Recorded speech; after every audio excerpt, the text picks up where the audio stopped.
खबर शिमला से है, जहां शिमला में पूर्व मंत्री एवं विधायक सुखराम चौधरी ने आरडीजी के मुद्दे पर प्रदेश सरकार पर तीखा प्रहार किया है। उन्होंने आरोप लगाया कि विधानसभा में इस विषय पर 3 दिन तक चली चर्चा के बाद मुख्यमंत्री द्वारा सदन में भ्रामक आंकड़े प्रस्तुत किए गए। उन्होंने कहा कि नेता प्रतिपक्ष जयराम ठाकुर ने मुख्यमंत्री के आंकड़ों पर विपक्ष को जवाब देने का अवसर देने की मांग की, लेकिन समय नहीं दिया गया। इसके चलते विपक्ष को विरोध दर्ज कराने के लिए सदन के मध्य में जाना पड़ा। सुखराम चौधरी ने कहा कि आरडीजी 17 राज्यों में बंद की गई है, लेकिन हिमाचल प्रदेश के 75 लाख लोगों के हितों की रक्षा जरूरी है। उन्होंने ये भी कहा कि मुख्यमंत्री को 16वें वित्त आयोग और केंद्रीय मंत्रियों के समक्ष प्रदेश का पक्ष सशक्त तरीके से रखना चाहिए था।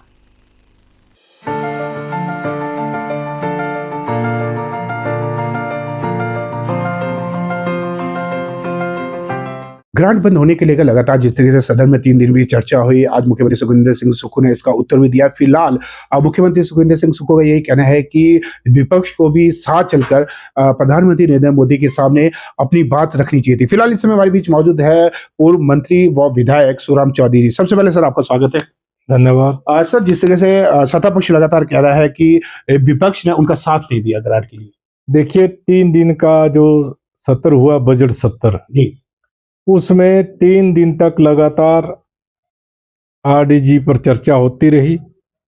सत्ता पक्ष और विपक्ष के बहुत से विधायकों ने इसमें चर्चा में पार्टिसिपेट किया। जी, जब आदरणीय मुख्यमंत्री महोदय जी जवाब देने के लिए खड़े हुए और काफी समय उनको बोलते हुए हो गया, वो सदन को गुमराह कर रहे थे, गलत आंकड़े विधानसभा में रख रहे थे। आदरणीय हमारे विपक्ष के नेता जयराम ठाकुर जी ने कहा कि ये आंकड़े तथ्यों के विपरीत हैं, ये आंकड़े झूठे हैं, इसलिए मुझे बोलने का समय दिया जाए। उन्होंने आदरणीय स्पीकर साहब से भी इस बात को कहा और मुख्यमंत्री से भी कहा कि मुझे 2 मिनट के लिए अपनी बात रखने का मौका दिया जाए। जब बात रखने का मौका नहीं दिया, अंत में आदरणीय जयराम ठाकुर जी ने और विपक्ष ने निर्णय लिया कि हमें हमारा प्रोटेस्ट बेल में जाकर दर्ज करवाना चाहिए।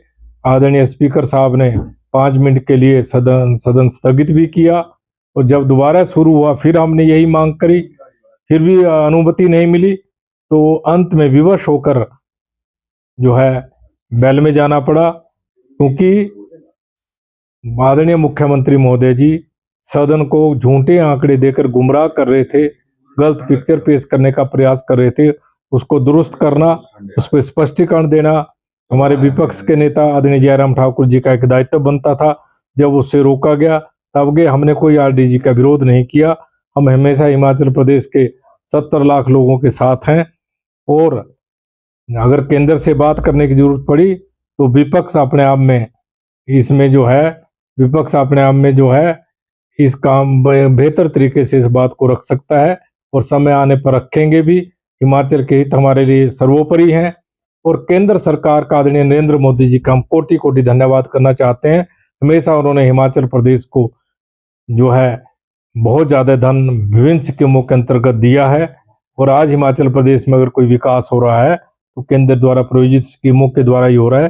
प्रदेश सरकार का जो बजट है वो कहाँ लग रहा है किसी को पता नहीं है।